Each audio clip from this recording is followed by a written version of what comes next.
Welcome to the next domain in the Digital Learning Team's Continuous Learning Field Guide. In this domain, we'll really focus on those two things, feedback and data. Now, the domain is laid out very linear, so it seems like you move from one to the next in a very linear fashion. What we know about feedback and assessment or gathering data through assessment is that it is not linear.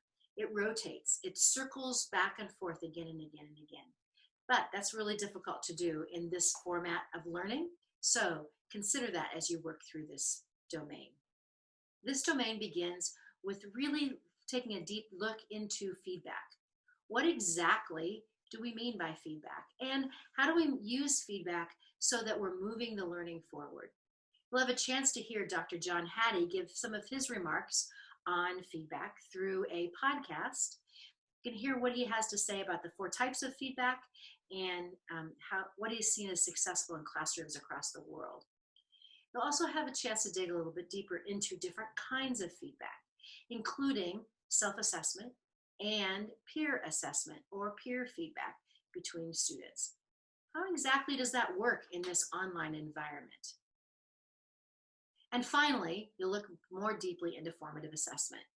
Now, we're going to make an assumption here that you know what formative assessment is, and you probably have some tools that are your favorites. So instead of taking the time to really learn different kinds of formative assessment, we're going to look at how do you use that formative assessment to really get the data out of that assessment and then give that data back to students so they can own the process and impact their learning pathway based on that data.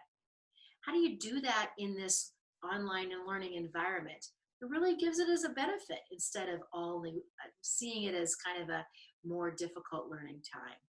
So how does it live in an asynchronous world? How does it live in a synchronous world?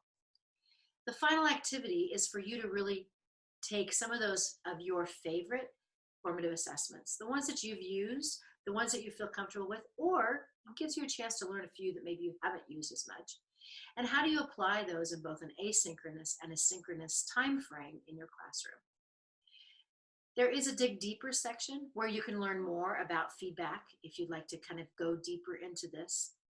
And as always, if you have questions, please email us at digitallearning@gwaea.org.